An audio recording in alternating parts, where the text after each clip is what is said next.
सर्वांना नमस्कार. आज आपण या ठिकाणी संख्याज्ञान हा इयत्ता चौथीमधील दुसरा घटक आहे. यामध्ये 3 अंकीय संख्या यांची उजळणी देण्यात आलेली आहे आणि खाली एक प्रश्न विचारलेला आहे. खालील उदाहरणे सोडवा. यामध्ये आपणास चौकटीत 1, 2, 3, 4, 5, 6, 7, 8, 9 व 0 यांपैकी अंक कार्डे वापरून 3 अंकी 10 संख्या तयार करा व वाचा. शतकस्थानी 0 घेता येणार नाही हे लक्षात घ्या. जर आपण शतकस्थानी 0 घेतला तर ती संख्या 2 अंकीच तयार होणार आहे. या संख्या कार्डपैकी आपण कोणतेही 3 संख्या कार्ड घ्यायचे आहेत.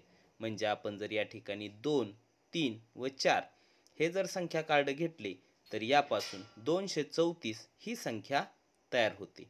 अशाच पद्धतीने आपण वेगवेगळी संख्या कार्ड घेऊन या 10 संख्या तयार करायच्या आहेत आणि या तयार केलेल्या संख्यांचे वाचन करायचे आहेत. त्यातील पहिली 234 ही संख्या आपण घेतलेली आहे.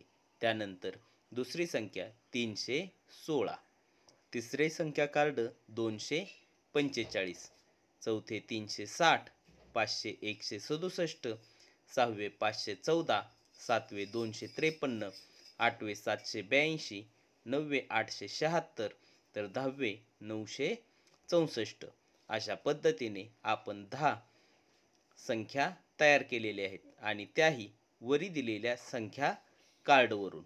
तर चला यातीलच दुसरा प्रश्न काय आहे तोही आपण या ठिकाणी पाहूया. तर खालील संख्या अक्षरात लिहा.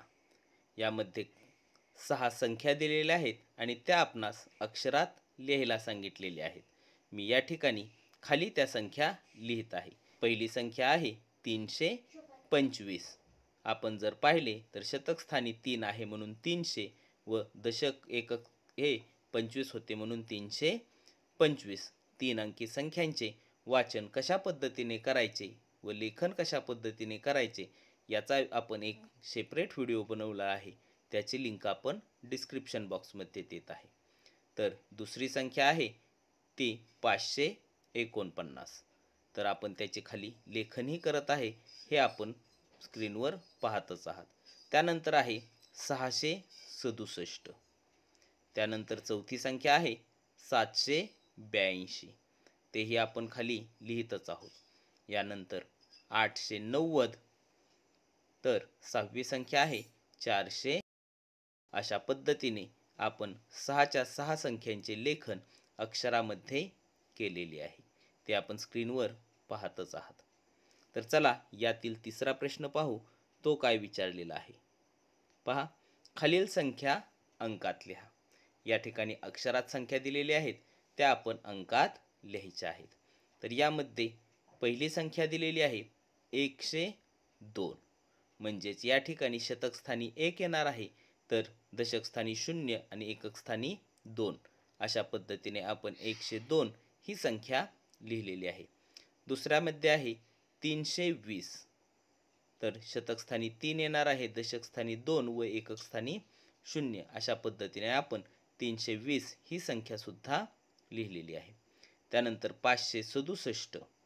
567 म्हणजे 5, 6, 7. शतकस्थानी 5, दशकस्थानी 6 व एककस्थानी 7. अशा पद्धतीने आपण 567 ही संख्या लिहिलेली आहे. चौथी संख्या आहे 445. 445 मध्ये आपण ती संख्या कशा पद्धतीने लिहितो हे आपण पाहतच आहात. 999 म्हणजे एकक, दशक, शतक स्थानी तिन्ही ठिकाणी 9 अंक येणार आहे. ही आहे 999 संख्या. तर 756. शतक स्थानी 7, दशक स्थानी 5 व एकक स्थानी 6 हे सर्व मिळून 756 ही संख्या तयार होते. तर यातील चौथा प्रश्न काय आहे पहा. क्रमाने पुढच्या संख्या लिहा. चौथ्या प्रश्नात 3 उदाहरणे दिलेली आहेत. यामध्ये क्रमाने पुढच्या संख्या लिहायच्या आहेत. म्हणजे पुढची संख्या जर आपणास लिहायची असेल तर संख्येमध्ये 1 मिळवायचा आहे. म्हणजे पहिली संख्या दिलेली आहे 399. त्याच्या पुढे 1 जर मिळवला तर पुढची संख्या होते 400. त्याच्या पुढची संख्या होते 401 व त्याच्या पुढची संख्या होते 402. अशाच पद्धतीने 200च्या पुढील संख्या लिहायच्या आहेत. तर त्या होतात 201, 202 व 203. याच पद्धतीने पुढील संख्या लिहायची आहे. त्यामध्ये 597. 597 मध्ये 1 मिळवला असता 598, 599 व 600. अशा पद्धतीने आपण क्रमाने पुढची संख्या लिहिलेली आहे. तर त्यातीलच 5वा प्रश्न आहे, क्रमाने मागच्या संख्या लिहा. म्हणजे आपणास संख्या दिलेल्या आहेत त्याच्या मागील संख्या.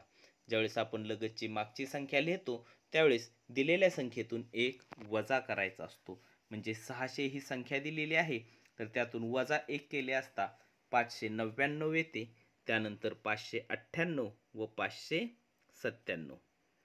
त्याच पद्धतीने 369 संख्या दिलेली आहे, तर 369च्या मागील लगतची संख्या 368, त्याच्या लगतची संख्या मागील 367, तर त्याच्या लगतची मागील संख्या 366.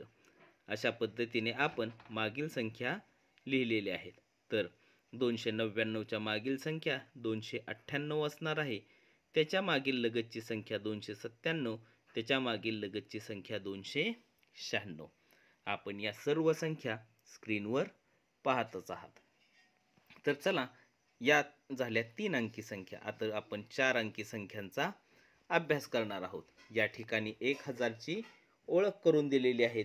या ठिकाणी 1000चा एक गट्टा दिलेला आहे, त्यामध्ये प्रतीक दिलेले आहे, त्यामध्ये संख्या 1000 आहे आणि या संख्येचे वाचन आपण 1000 या पद्धतीने करणार आहोत. या संख्येचे वाचन कसे करायचे तेही या ठिकाणी दिलेले आहे. आपण हे स्क्रीनवर पाहू शकता. तर चला, पुढील जो घटक सोडवायचा आहे तो घटक आपण या ठिकाणी घेऊयात. या ठिकाणी पहा, प्रतीके पहा, संख्या लिहा व वाचा. या ठिकाणी काही प्रतीके दिलेली आहेत, ते पाहायचे आहेत. संख्या लिहा व वाचा. या ठिकाणी एककच्या ठिकाणी 2 गोल दिलेले आहेत, दशकच्या ठिकाणी 1, शतकच्या ठिकाणी 1 व हजारच्या ठिकाणी 2. म्हणजेच या ठिकाणी जी संख्या तयार होते 2112, तर त्याचे जर वाचन करायचे झाले तर 2112. तर हे जे प्रतीक दिलेले आहे त्याचे वाचन होणार आहे 2112. दुसरी संख्या जर आपण पाहिले तर यामध्ये हजारच्या ठिकाणी 2 गोल आहेत, म्हणून हजारच्या घरात आपण 2 लिहिलेले आहे. शतक स्थानी कोणताच नाही म्हणून आपण तेथे 0 लिहिलेले आहे. दशक स्थानी 3 आहेत, तर एकक स्थानी 4 आहेत. अशा पद्धतीने ही संख्या तयार होते 2034. तर तिसरे प्रतीक आहे, हजारच्या घरामध्ये 5 गोल आहेत म्हणून आपण या ठिकाणी 5 लिहिलेले आहे. शतकच्या ठिकाणी 3 गोल आहेत म्हणून शतकच्या ठिकाणी 3 व दशक व एककच्या ठिकाणी कोणताच गोल नाही म्हणून आपण त्या ठिकाणी 00 घेतलेले आहे. यापासून जी संख्या तयार होते ती 5300. चौथे जे प्रतीक आहे यामध्ये फक्त हजारच्या घरात 5 गोल दिलेले आहेत. शतक, दशक, एकक मध्ये कोणताच गोल नाही, याचा अर्थ त्या ठिकाणी 0 असणार आहे. म्हणून याचे वाचन करताना आपण 5000 अशा पद्धतीने करणार आहोत. तर चला, यातीलच 5वा जर उदाहरण पाहिजे झाले तर हजारच्या घरामध्ये 5 आहेत, शतकच्या घरामध्ये 3 आहेत, तर दशकच्या घरामध्ये 2 गोल आहेत, एकक मध्ये कोणताच गोल नाही. याचे लेखन करताना आपण 5320 म्हणजेच याचे वाचन जर करायचे झाले तर 5320 अशा पद्धतीने याचे वाचन होते. तर 6वे जे प्रतीक आहे त्यामध्ये हजारच्या घरामध्ये दिलेले आहेत, शतकच्या घरामध्ये 0 गोल आहेत, दशकच्या घरामध्ये 0 गोल आहेत, तर एककच्या घरामध्ये 3 गोल आहेत. म्हणून या ठिकाणी आपण जी संख्या तयार करतो ती 5003. म्हणजेच या ठिकाणी जर आपण वाचन करायचे झाले तर एकक, दशक, शतक, हजार म्हणजे 5003 अशा पद्धतीने याचे वाचन करणार आहोत. तर चला, यातीलच पुढील प्रश्न सोडवूयात. यामध्ये काही अक्षरी संख्यांचे अंकात लेखन या ठिकाणी दिलेले आहे. तुम्हाला जर माझा हा व्हिडिओ आवडला असेल तर नक्कीच लाईक करा, शेअर करा व अशाच पद्धतीच्या नवनवीन व्हिडिओंसाठी चॅनल सबस्क्राईब करायला विसरू नका. धन्यवाद.